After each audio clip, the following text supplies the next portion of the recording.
Hello, everybody, and welcome to another episode of the Keyrock webinar. Today, we'll be covering a very interesting topic, which are the expectations and the trends for the digital asset industry in 2026. This comes out of the back of a report that we published about what to expect, the 12 insights and 12 charts to describe the year to come. So today with us, we're gonna have from side of Keyrock, Ben, one of our analysts that have put a lot of work into analyzing all the data behind the report. Martin from KPK and Ryan Connor from Blockworks.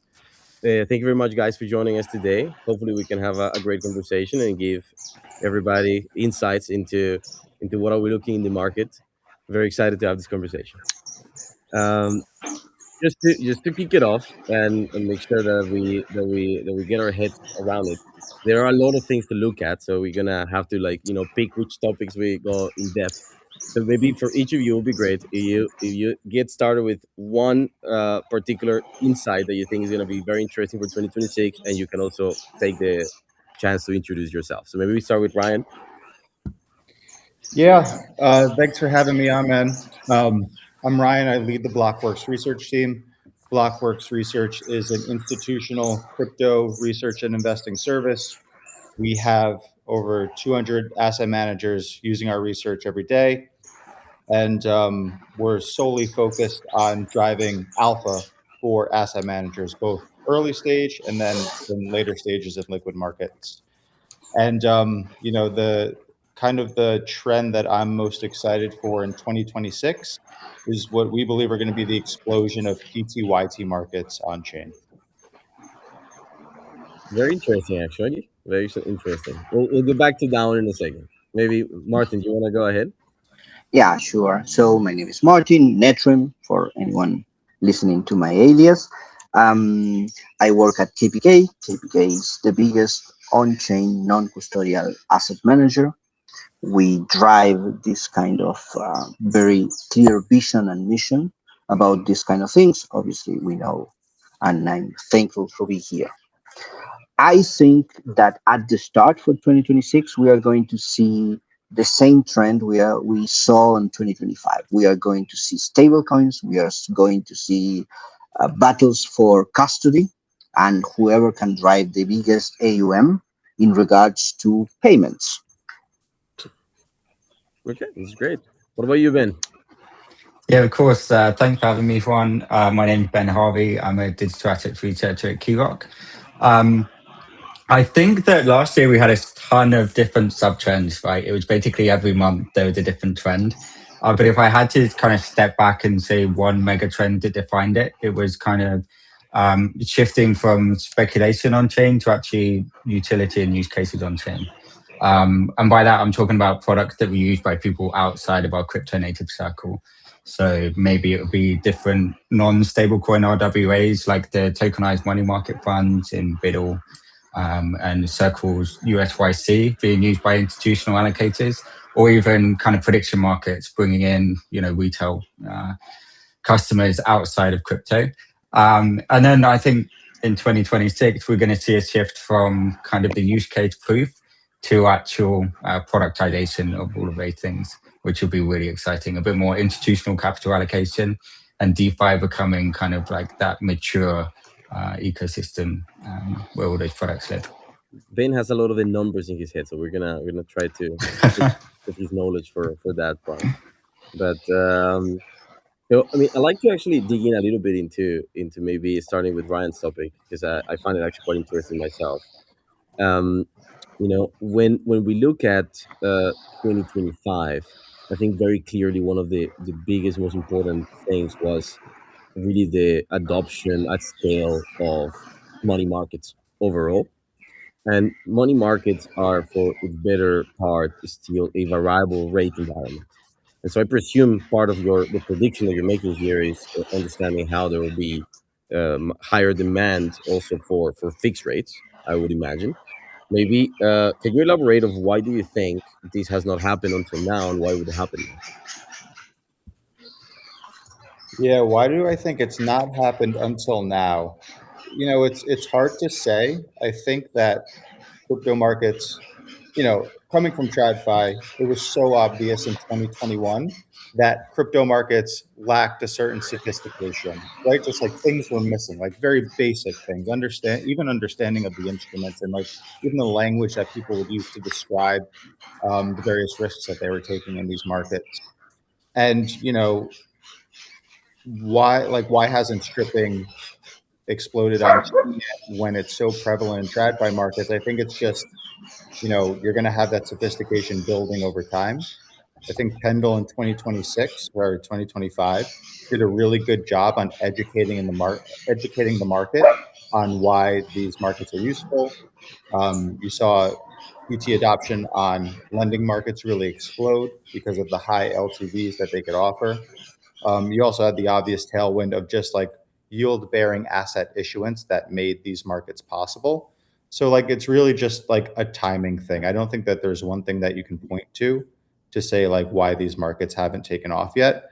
But the cool part is that they are, right? You're seeing YBA yield bearing asset and YBS yield bearing stablecoin issuance take off on chain. Both Genius and Clarity are going to enable more of that. And as they do, people will want to bootstrap that TVL and separate the principal from the yield on those instruments and target points, which retail traders love and which lending markets love, right? So we think we saw just a taste of it in 2025. Pendulum amassed something like 13 billion TVL at a high. We think that trend is going to continue in 2026. That makes sense. I mean, I think, when, looking back at, I guess, some of the research that we published, we look at the overall transition of the asset management industry on chain as a macro trend for the year. I mean, I think that, at least without giving specific names from the point of view of Keyrock, we can confidently say that we see a very large amount of the tier one financial institutions in the world talking with us about the launch of their low risk tokenized asset management products. Call them yield bearing assets or whatever you want, but we see that it's been taken serious, and that 2026 would be a year where I wouldn't be surprised if maybe 15 to 20 of the top names in the world launch their first experiment or high scale product on chain asset management, as a matter of fact. I don't know, maybe Ben, if you want to elaborate on that with some of the research that was done on that matter. Yeah, of course. So, I mean, it's a very exciting and like kind of rapidly changing space. I think one of the main things that changed it last year was Morpho V2 coming out. Obviously, they're offering a lot more customizable vaults, and in that customization, you can kind of put in place guardrails, KYC requirements, which now enable kind of institutional vaults. So we saw Bitwise last night come out, or last night for me, come out with the announcement that they're going to be putting vaults on chain, like institutional grade ones. Obviously, Keyrock deploys some as well. So I think it's only a trend that's going to accelerate off the back of that kind of Morpho V2 or kind of Midas innovation there.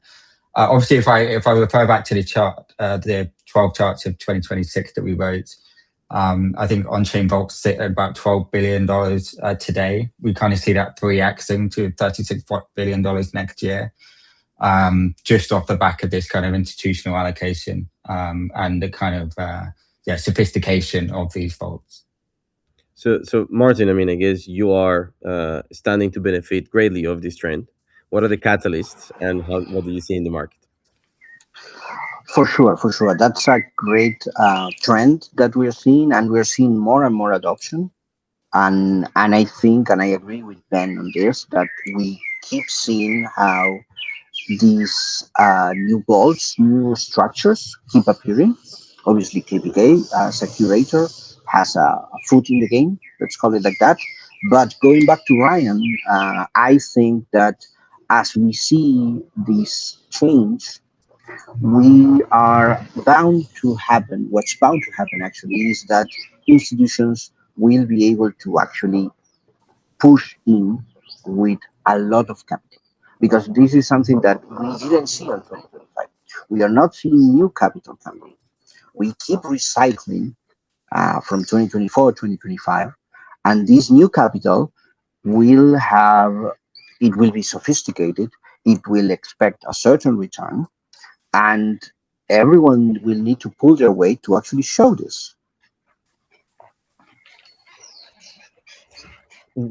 What makes you believe that the capital is being allocated? So one of the things, just to maybe slightly challenge that idea, is that we've seen an enormous amount of interest from, I would say, institutionals as the service providers, but not necessarily from the institutional allocators. And so, I think, you know very often in digital assets we talk about institutions are coming to the space, but the reality of it is that there is a very big difference between somebody that has realized that there is money to be made by providing services in the industry and has an institutional name, and an actual allocator that decides that's the best way for them to manage their risk. So we kind of like always try to look at it as separate things. So when people say, for the sake of using the big brands, Goldman Sachs is launching something in digital asset space as a way to by product assume institutions are coming. We assume that that's actually a decorrelated action, and that it might actually carry on the second one later on. But at least from our point of view, we're looking predominantly at the infrastructure component of the institutional adoption, where the service providers are coming in and starting to use the technology, because they see an opportunity for themselves to enrich themselves, instead of for them to actually properly being allocating their treasury into the space. And that's for sure. And that's a very valid point, Juan, to be honest. But for instance, look at Tether. Tether just launched, they announced it yesterday, I think, the new stablecoin that's meant to be completely, how is it called? Traceable by the Fed, basically. They are able to pinpoint exactly how it goes through and through, from taxes, from IRS perspective, obviously, that's the biggest point. And we keep seeing this change. And this is a vehicle that's completely, at least from what I have read, this is a vehicle that's transparent in a way that tokens have not been in the past. Once a token is out in the market, generally it's not traceable. So I think that's a catalyst. That's a change that hasn't happened yet, and we are seeing the bare minimum start. Let's call it like that. I don't know, Brian, if you wanna Ryan, if you wanna elaborate anything on that.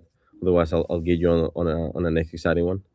No, yeah, I agree. I just think it's incredibly bullish if you look at, I agree with all that, but I do want to add that it is very bullish when you think of, like, what did all the institutions do when, Gary Gensler, because, was left this position. They all started participating in infrastructure, and then we got clarity, and then all the institutions started participating and building out stable coins and issuing stable coins. And now we have clarity around the corner. Like, as the more, we keep on legalizing new things, and the institutions kind of start jumping right in. So I think, just watching that progress over time, it's incredibly bullish for the asset class. Yeah, I don't know if maybe you guys also saw, like, a few weeks ago, this announcement from BNY Mellon on custody of digital assets for stable coins. I don't know if you saw that, but they I find very interesting on kind of like this idea of participation into infrastructure, that it could be like a much bigger catalyst that wanting to allocate capital, because if the large banks can actually interact with digital assets without having to change internal processes, then that I can actually trigger much. So for anybody that is not aware of, like, BNY released inside of their custody technology, they're gonna enable some sort of like pretty simple interaction in which fiat can be positioned into stable coins at will within the same custody technology for tier one banking institutions. I do think, and this is kind of as much a question as it is a point, though, that if we're talking about in terms of like allocating capital, there's a massive disconnect between institutions allocating capital off chain and on chain, right? Like if we look at like traditional financial wrappers like ETFs or even like DApps with MicroStrategy, seen a ton of institutional capital flow into that. But I think we're still yet to cross the bridge on on-chain allocation, right? It's really small relative to that kind of off-chain allocation. Like I said, the money market fund is what, like 4 billion in total across all of them, relative to like almost 100 billion in the off-chain piece. So I don't know if there's a catalyst that people are expecting that will make people jump over and become comfortable allocating on-chain as well. It might be the infrastructure component. I want to give yeah, go for it, Sorry. Martin. No. One last comment. I think that's one of the biggest changes we are going to see in 2026. That people don't actually see that they are allocating somewhere. We are going to see custody solutions that are coming from directly from banks, directly from institutions, that they are going to give a return simply to the user, and the user will have no idea what's happening behind the scenes. I think that comes as a shock if you are a decentralized maxi that think that everything needs to be non-custodial, but that's some of the path I can see. I think it's completely feasible. Yeah, I think when we look at that, we call it kind of like the fintechization of crypto, where a lot of these companies start to like want to look and feel more like fintechs than like the traditional crypto companies. And I mean, even if you look at one of the latest brand transitions of Aave, it's very interesting to see how they start to look more like a fintech than anything else. Um, I wanted to get you guys on, like we cannot talk about 2026 without touching on the topic of prediction markets, which was one of the biggest winners of 2025. How are we looking at the continuation of this trend over the year? I don't know, Ryan, if you have any views on prediction markets from the work of Blockworks.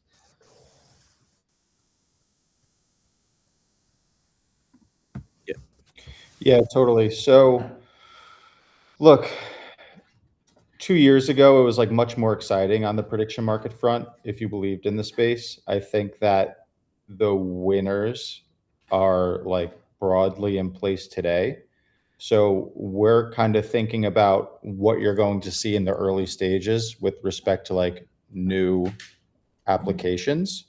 But like, I don't know, keeping it kind of keeping it like baseline, like look, it's pretty obvious that there is some degree of PMF here. It's very obvious that institutions are betting very big on prediction markets. I think that if you are thinking about participating in these, I don't know if Kalshi or Polymarket are going to be raising rounds. I doubt it, but like, I don't know. I think for the big players, like the narrative is like run ahead of its skis a little bit. Like these things they're not realizing a ton of volume. I think historically, like it's been really hard for anything but sports to get off the ground. And if you look at the data today, sports really still dominates the volume. Then comes politics, and then comes crypto. So just like kind of like proceeding with caution if you're thinking about investing in with Kalshi and Polymarket at these prices, but having that long-term perspective that I think crypto is going to enable experimentation that's going to let these businesses compound for a long time. It's just like I don't love the prices today. I think they've gotten a little ahead of their skis. Great insight. I don't know, Martin or Ben, if you want to compliment that. I think Ben might actually have some maybe conflicting ideas on this. Yeah, of course. I mean, I won't comment on the prices of Kalshi and Polymarket, but just in terms of fundamentals, I mean, obviously echo what Ryan said. Like, I think we've had some serious verification on Polymarket and Kalshi from like Web2 and traditional finance products, like Bloomberg pulling in. I think it's actually both of them, Polymarket and Kalshi data to provide insights. Robinhood have obviously launched their own prediction market product. I think even Google and the Dow Jones are pulling in for their financial kind of like search results, which is, for me, really good validation of the product. I think in terms of the volume side, so 25, it was like 10x increase in weekly volumes. I think they peaked out at about 5 bill a week. We predicted, it's one of our more bold predictions, but we think it's going to expand to about 25 billion in weekly volume as a peak next year or this year. Not just across Kalshi Polymarket opinion, although I think that's what's trading, but a number of others, including Robinhood and everyone else. Again, Catalyst is coming from different integrations with Web2s and TradFi protocols, but also I actually think that we're going to see an acceleration in politics and social and culture. Obviously, again, Ryan mentioned sports. You got like 10 major leagues across the world, each playing 10 games a week, depending on the sport. It's very reliable. It's going to be there all the time. But we're seeing, at least like recently, politics and social and culture picking up massively. I think the value add there is that it's kind of something you couldn't express an opinion on before. Like, for example, like Travis Kelce, Taylor Swift, like where are you really going to go to express an opinion on those two other than like the bookies where you might go for sports? You don't really have a place for that. Now you do in prediction markets, you do in politics without having, the gating of kind of financial instruments. You can now go as a retail user and make a prediction there. So I actually think we'll see accelerations in those two categories this year. Yeah, I mostly agree with Ryan. I think that I am a bit remiss on their valuations, on how they are positioning. For sure, there is product market fit, validation, as Ben said. But, and this is my caveat for the discussion, I agree with Ben that we're going to see more social, more subjective, if you want, questions. And that brings around the issue on oracles and disputes, how they are going to handle this volume, this kind of movement, maybe some insiders, depending on the type of question raised. That's an issue. That part is not validated, for instance. By the way, if we're talking about kind of risks around prediction markets, I think I forget who it was, it might have been Vanek or someone else, made a prediction that we'll probably see some kind of insider trading scandal around the politics side. That could be huge and could, really put a dent in the sentiment of prediction markets, especially on the regulatory front. And then also there's a lot of experimentation with like leverage and borrowing on your prediction market positions, which could also blow up and have a sentiment hit. So I just wanted to throw that into the mix. Yeah, like I think the next 12 to 24 months will be really interesting for prediction markets. Like we've seen them try it in the UK and Australia, and with limited success outside of the the categories that are as successful today. So like what's going to happen when X embeds prediction markets?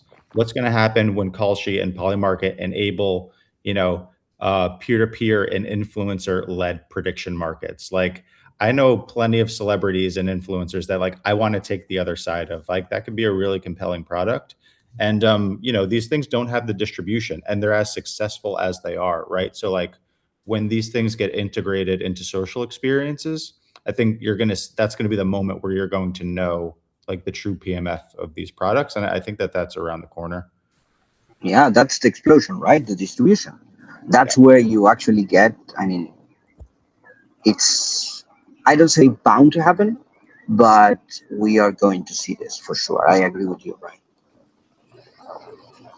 Let me get you guys maybe to shift around, going into maybe a little bit more of like a native topic in our industry, which in 2025 started to become very clear that the race right now on the blockchain space is between Ethereum and Solana at the moment, and there are there's some speculation around some of the changes in Solana that could boost the usability and fairness of the system with the introduction of BAM. Especially maybe Martin, as you guys are power users of all of these technologies, and you've been developing strategies across the board in DeFi. What is your take into what happens to to Solana and to overall the evolution of on-chain allocation between Solana and Ethereum? Well, that's going to be tough.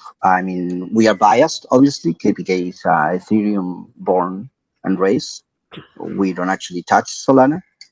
I have my own opinion. I have used Solana in a limited capacity. I believe the distribution model for Solana is great. I believe they actually have found this. There are issues around blockchain. I mean, as we move forward, as the industry matures, we are leaving behind this decentralized absolute metric that everyone had in their mind, depending on when they came in. If they came in at Bitcoin level, if they came in at the Genesis block for Ethereum, if someone comes in today, they are going to come in through some of the big changes, Binance, Coinbase. So decentralization, non-custody, it's going to be, I would say, way low on their priorities. And Solana clearly shows that they are able to provide for this kind of audience. So we are going to see, I think we're going to see this maturity. This is what we're seeing Do you for have it in your sure. roadmap then? Do you have it in your roadmap to enter into Solana 2026? No, I don't think so. Clear. What about you, Ryan? What are you guys thinking of Blockworks? Yeah, so I think that they're both going to keep winning in two different ways, right? Like it's very clear to me that Ethereum has the like longevity and the momentum of capital in certain verticals, mostly like borrow, lend, and leverage, um, and asset issuance, to like continue to compound and win in that way. If you are an asset issuer, there's a large installed base of people who want to hold assets. And if you charge a fee on AUM or you charge a fee on the spread between the borrow, the spread on rates, then you're going to issue on Ethereum. And I think that objectively, that's going to continue to compound and has for some time. I also think that very objectively that Solana is the home of like high velocity retail capital, and it's where experimentation happens. If you have a product that monetizes on turnover, there is without question no better place to launch that product than Solana. So what's interesting is that, there's a lot of CT chatter about, who's going to win it all, but perhaps, no one wins it all. Perhaps they keep doing really well in the things that they've done really well at for the last 24 months. And I would expect more of that in 2026. Very clear. I mean, like, and how do you see that playing out then, going back to the very first thing that we discussed on RWAs? At the moment, they seem to, that RWAs are getting adopted widely across both ecosystems. Yeah, so I think it's much more mixed than like the average like CT opinion. I think that, look, ETH obviously has a huge advantage in that it has an installed base that wants to hold assets. So if you're a product manager that has to issue an asset, you see that and you see, making your bonus by the end of the year. Like it's very probable that if you issue on Ethereum, like you're going to be successful. At the same time, you're starting to see trading volumes on issued equities on Solana surpass that of Ethereum. You're starting to see RWAs make amass sizable assets. I'm thinking of some reinsurance assets, HELOCs from Figure. And you're starting to see like this emerging leverage looping RWA ecosystem on Solana, similar to Ethereum. So like if you're an asset issuer, issue the asset in both places. Why wouldn't you, right? Like you're not going to have your allegiances. All you want to do is amass AUM. And like last time I checked, MetaMask had like 60 million MAUs. Phantom had 30 million MAUs. Sell to both. Great advice. Great advice. In our analysis, one of the topics that we're touching upon was that 2026 might become the year that perps become the predominant derivative product for all asset classes, and not only crypto, especially with the introduction now of securities that are trading more and more in crypto exchanges, and the perp model itself being adopted by traditional finance. um, how what are we thinking about the continuation of this trend, and are perps going to be the predominant method for price discovery across equities in the years to come. I don't know. Ben, you Yeah, want to yeah. start? Go for it. Go Ben. Go Ben. Yeah, yeah, I can take this. I can take this. I think, yeah, it's a really interesting one, Mike, because the perps are like a financial primitive that I think is like a better way to get leverage than anything we see in traditional finance. It's kind of a big bonus for on-chain and for crypto as a whole.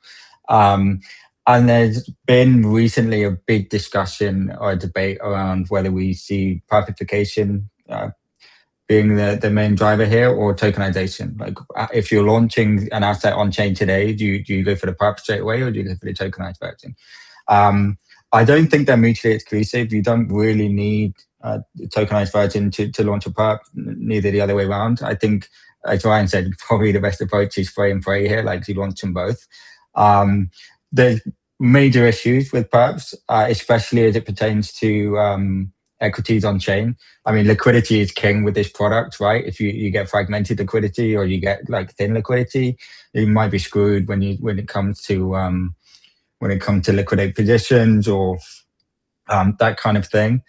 You also need strong oracles, and you need good risk engines as well. So if we see those three things develop, I think we'll be in a good position. Hyperliquid's very well positioned. Obviously, HLP is a great liquidity pool. It's got the moat of earning yield, also lowest volatility for those liquid assets, and it's tokenized. So I think that they're very well positioned on the perp front, especially for equities.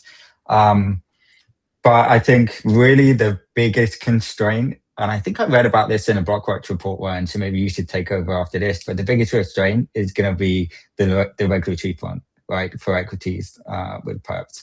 Huge headwind. I don't really know how that one plays out, but if you know which one I'm talking about, Ryan, maybe it was written by Jacob, I think.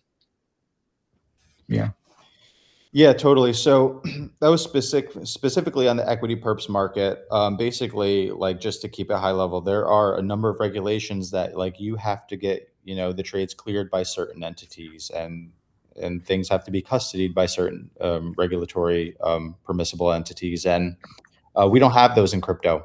Like we have one integrated stack, or we just like have the chain, right? So like it that's going to be a headwind for I don't want to say for the foreseeable future, because the US regulatory bodies are very motivated to get this stuff to work. I think way more motivated than any of us could have anticipated. So who knows how it shakes out, but like what's most interesting for us in Perps Day, like look, I think everything that you said is right, Ben, and like how how do you want to get exposure? Like where do you want to be placing like interesting, like where could you be surprised, right? I think Hyperliquid is like very obviously dominating. It's a great team. It's like it's a going concern. It's here to stay. But like, where can you be surprised? And like, look, I talk to a lot of like quote unquote degen traders, and they hate perps on Solana. They do not enjoy the experience at all. And that ecosystem is dead set on making perps work. They have a roadmap, to ensure that like a sophisticated market structure, like perps necessitates, works. And they have this interesting wedge where tokenized stocks are trading on chain on Solana, and that minimizes the friction for market makers to manage risk, right? If it's all trading in one place instead of on TradFi exchanges versus on a crypto native exchange, right? You have money transfer frictions, you have, weekends versus 24/7 trading, or sorry, weekday versus 24/7 trading. So when I think of like, where can I be surprised in perps over the next 12 months? I think you want to look at Solana. And you also like obviously want to be cognizant that just like Hyperliquid's doing an absolutely fantastic job at the same time. That is a great insight, Ryan, actually. And you're right. I mean, if they get it right, I mean, it could be there where the equity perps take some kind of like low friction for any small shop to be able to provide liquidity to. And yeah, and I think the, the, the, the, most interesting thing about it is that, um, you know, the, the, the, the, the, the, the, the, the, the, the, the, the, the, the, the, the, the, the most interesting thing about it is that, um, you know, the, the, the, the, the most interesting thing about it is that, um, you know, the, the, the, the, the, the most interesting thing about it is that, most people think that this is over, right? Like everyone thinks that like it's like Binance and Hyperliquid are the only two exchanges like, you know, where retail is going to manage risk. And I like it when everyone thinks the same thing. It's a great opportunity to be differentiated. I agree with you actually on that one. I agree with you on that one for sure. Great. So I mean, I wanted to continue with some of the topics that people speculate about. They're a little bit more far fetched. So what are we thinking about the concept of the introduction of agentic finance into crypto and let's say wallet driven commerce, especially considering some of the newer initiatives that have been launched to enable agents to use wallets independently to execute automated actions. Do you have any? You guys have any view on that? I don't know, Martin. You want to take Yeah, it? yeah, I want to take it because we are using agents extensively on our framework. That's So great to hear. it's a given. Please tell us. I mean, it's a given. I mean, we use very non-custodial, we use safe, and we use modules to manage these. And the agents are basically, yeah, they have a set of parameters, and they are able to accommodate those parameters, and they are based on a given set of instructions. That's what we give them, and that's how they're able to accommodate, for instance, managing or balancing morpho markets utilization, how they are able to exit a position given a certain parameter or alert that we want that to be a trigger, even a false positive, and that's a given. I am fully on board on this vertical. That's Um, interesting. Do you see yeah, do you see only sophisticated actors as yourself having these agents working for your company, or you see also use cases where normal people also automate part of their day-to-day finances with this? not yet, but for sure that's going to be a vertical. We saw the whole mess with Cloudbot the last week, right? That's bound to happen. I mean, right now it seems as such a simple thing to think about. It doesn't seem revolutionary, but we are actually on the verge of having all these automations already happening, but you needed special devices, you needed special things on your house to actually manage it. So what's stopping it from having on an agent that has the instructions on doing X when Y happens? And I don't need to be awake. I don't need to give it permissions. Just give the permissions beforehand. That's a great channel that's unexplored. Right now, it's unexplored. I don't think retail is actually using it, not that big of a stretch yet. What is the Um, what is the difference between an agent in this case and just a simple automation? I mean, we've had like systems that you can automate with data triggers for like very long time, correct? Can you yes, elaborate a little bit on like where is the added value for a user when they want to automate decisions that are indeed, when this happened, do this. Like the where the benefit comes the in? difference is the depth of instructions I can give it. An automation is something that generally has one trigger. If this happens, do this. But the agents, what we're seeing is the actual, not actual decision making, because they are not deciding on their own, but I give them a set of very complicated instructions to go ahead. And I give it a sort of a big tree, and they are able to say, okay, if this happens, then this happens. But if Y happens and C happens, I know I need to do something else. That's the biggest thing with the agent. I am able to teach, first of all, I can teach the agent to accommodate different scenarios. It's not static. I think that's the biggest difference. I might even take that a step further and push back and say actually they are making decisions, right? So, like for context, here I'm a little bit of an AI nerd. My one of my top podcasts on Spotify is this podcast called Moonshots. I don't know if anyone else has heard it, but they talk a lot about AGIs and all of these kind of things.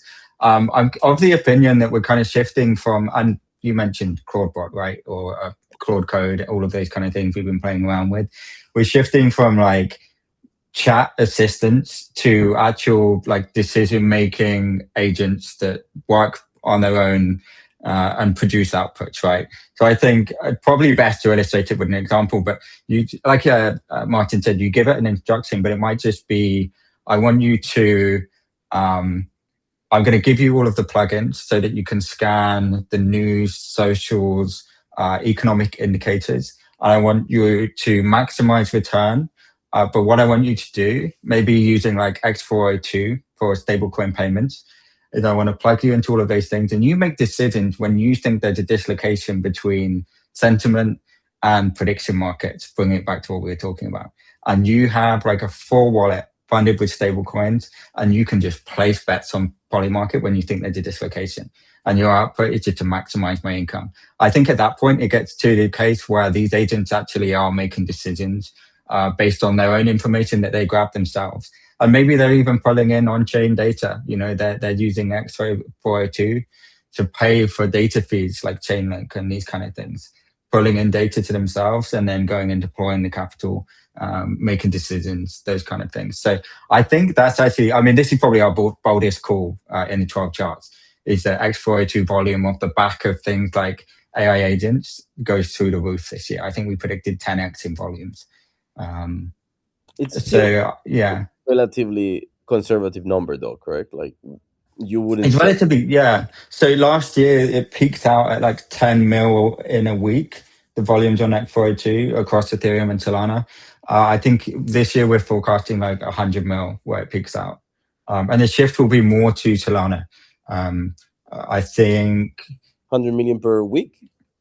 per week, yeah, across both chains or any other chain that they integrate. I think it's very feasible, especially with the capability that we're seeing from AI. You guys, Ryan, also at Blockworks have like any analysis on the implementation up and coming with Expo 2?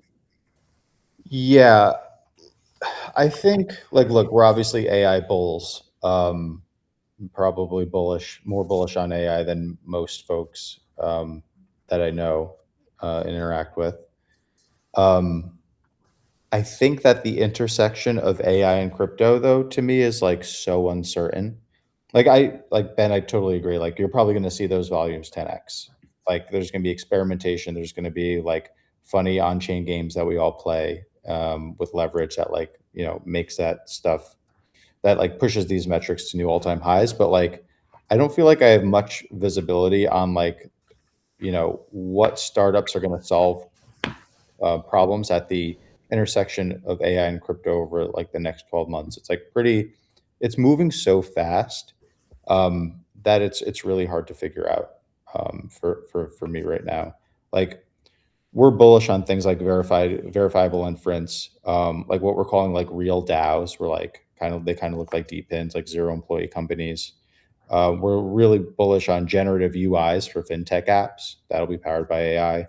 Like obviously like agentic smart contract editing or auditing, sorry, I think is like very promising. Um, but everything's evolving so rapidly that I just don't know what's going to happen in 2026. Yeah, I agree. I think the only way that there would be an intersection is if you agree with the assumption that agents will manage money in some form, be that like your personal money to make payments, or be that like a vault or something like that. Stablecoins are perfect. They're like the definition of product market fit for AI, right? They can't use dollars in a traditional form because they're never going to pass KYC or anything like that. They need on-chain rails where it's completely permissionless and they can pass value between each other that way. But yeah, it does have that initial hurdle of assuming that AI can handle those kind of payments itself, and B, humans are comfortable giving AI capital like that.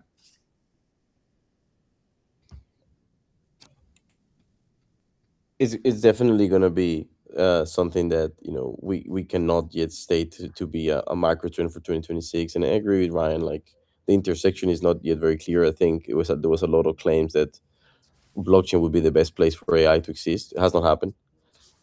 We'll see how it goes in 2026, and that takes us to maybe a little bit of understanding how do we measure the success of this industry and in the maturity of this industry. And we ourselves don't have the answer, but it's been a theme that we've been trying to tackle, which is really how do you, in an unbiased way, set up, let's say, 2 to 3 leading indicators that we should be watching for in 2025 and now in 2026, that can tell us about the state of the maturity of the market, and the if the impact of all of the innovation around blockchain technologies is having an effect.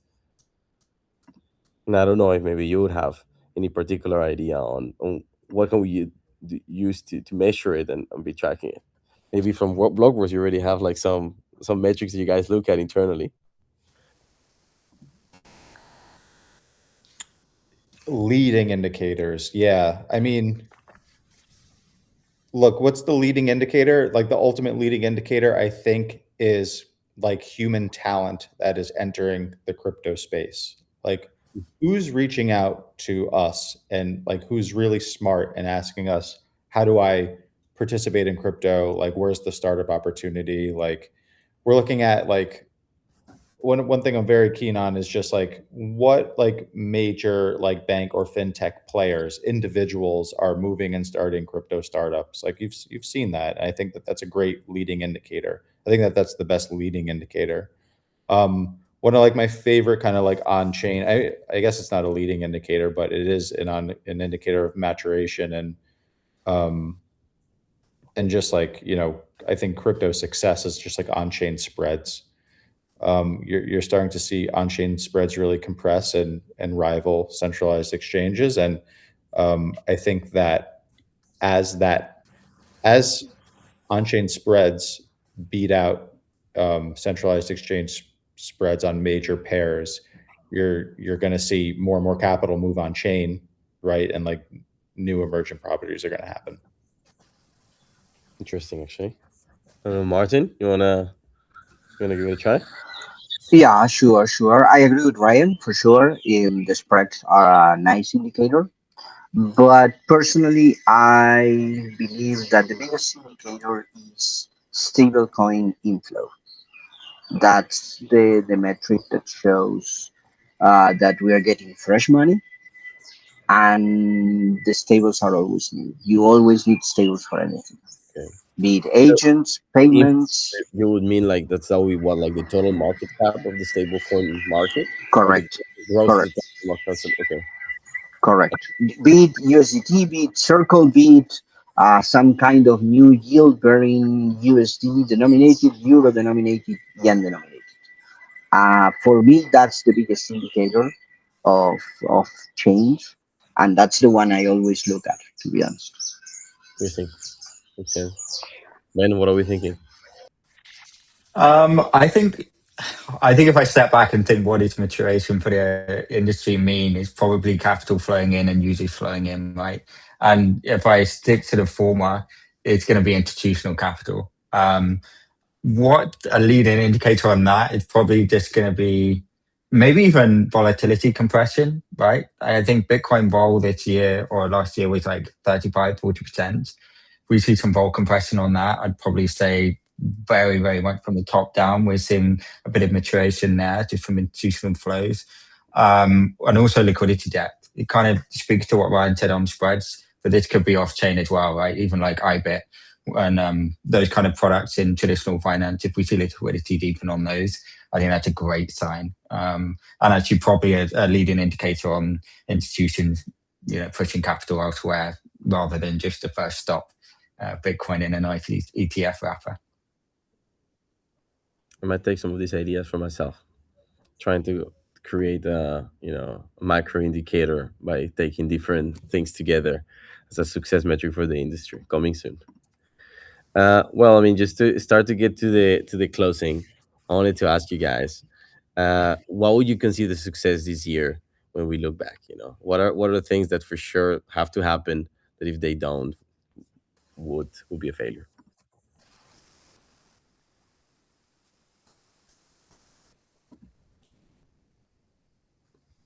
Ben, you want to start? What's gonna be great? What's success? I could start. Yeah, I think success this year, if I look back, I mean, like, it would be great to hit a couple of the bold predictions in our report. That'd be fantastic. Maybe the prediction market one, and a few of the others. I think success probably looks like progression on the regulatory front. Clarity passing, those kind of things would be fantastic. Probably would snowball into some great opportunities on chain. And I think success would be launching new primitives in RWAs. Like I say, that's like what I think is the most exciting thing right now. I think if we shift from stablecoins have been around forever, so I don't even class them as WAs anymore. But if we shift from them and money market funds to more capital flowing into, this segment of liquid TradFi products, so equities and bonds, and then illiquid TradFi products like private credit, private debt, tokenized hedge funds. If we see capital flowing across the kind of financial instrument risk continuum, as it were, that would be huge. Like even like 1 or 2% progression on that continuum would be amazing. Ryan, what are you thinking? Yeah, I think it's all downstream of regulation. If we can't get a good Clarity Act passed, that'll be, really disappointing. But I'm super optimistic. I think clarity is really the only. It all boils down to clarity. Everything else is downstream of that. Here, like it concise, sweet. Martin, what are you guys looking at? I would agree with Ryan. I believe clarity is a must for this year. But um, on a personal level, I would say that less is more in regards to regulation. So ideally, we wouldn't have some big constraint around it. I think people are inventive. Money is waiting on the aisles to come in. But 2024, 2025 showed a very different market, hopefully. And the big fail for this year would be a big change going under, I would say. That would be a really, really hard hit for everyone involved, not because of only the money loss, but also reputation, crypto. I think it's finally leaving behind this kind of speculative place to be. And if we can actually push that through, then the space is not only a place to get rich scheme and live. Considering the position that you have in the market as a large money manager, I was wondering also if you could give a little bit of your take on where is there like big hidden risk or tail risk in the market. A lot of people have been talking about that maybe all of this massive amount of looping that has been going on has like some very hidden risk that could explode in 2026. Do you guys have like any view of like what are the risks that you're looking at the most to make sure you protect yourself against it? Yeah, for sure, for sure. So one, as you said, that big is a risk, big leverage, big looping that then you need to break down, and you can't. And we have seen this happen more and more. Our biggest and our position is strong on our risk reviews, on how we review whatever the hell we are creating for the vaults, for the strategies. And that's, I would say, that's the biggest or one of the biggest DeFi strengths, the Lego money blocks. But you keep building up, and people don't have an accurate review on the risk for that. And that's what KPK tries to be, very informative, very transparent on, okay, this is what's happening when you, for instance, put money on one of the curation bots, Gearbox, Morpho. Doesn't matter. Aave has the same thing. They need to be very transparent, because if they're not, people will misrepresent where they are putting their money on. Okay. So without talking bad about anyone, where would you say there is some hidden risk? The hidden risk right now, it's on RWAs that are a bit gray on the mechanics. For instance, for a big redemption event where there is a hidden cooldown, something that you cannot directly control as a user, and you get stuck. And Very the worst interesting. case scenario, yeah, the worst case scenario there is you get stuck a long time. The short term scenarios, you get stuck 1 week until they can actually redo their looping strategies. But if it comes out, yeah, it's going to be very different. I like this, the greatest trend of the year, also the biggest hidden risk. Very good. Great For conclusion sure. today. Just for closing remarks, it would be great, maybe guys, if you can just tell us a little bit about for closing, what are your companies working on? Anything that is excited for the year to come, coming from Blockworks and KPK, that would be great. Maybe we can just go with Ryan. Feel free to do some closing remarks and tell us what's exciting. Oh yeah, appreciate it, man. And I had a fantastic time on the panel. Yeah, look, we're super excited about markets, crypto and AI. It's like be long this thing. Don't get shaken out. Um, really excited about our research product in 2026, and Blockworks is going full data mode. I think we're going to be the best data provider in the business at the end of 2026. So look out for us. Looking forward to that. What about you, Martin? Yeah, for sure. Our biggest bolts are going to be the keynote for KPK for 2026. We are driving hard there with risk, with automations, like we talked about. And KPK is a crypto native company, and we want the space to be better and be better for everyone, not only us. Fantastic. Thank you very much, guys. From the side of Keyrock, keep tuned with the work of our research team. We keep on publishing fantastic depth analysis of all the different trends in the market. We'll continue to do this over 2026, and we ourselves will be active and try to support majority of these trends that we've been talking about. So thank you very much, guys, for spending the time with us today, and I wish you the best for the year to come. Great. Thank you, Thanks, Juan. everyone. Thank you. Bye bye.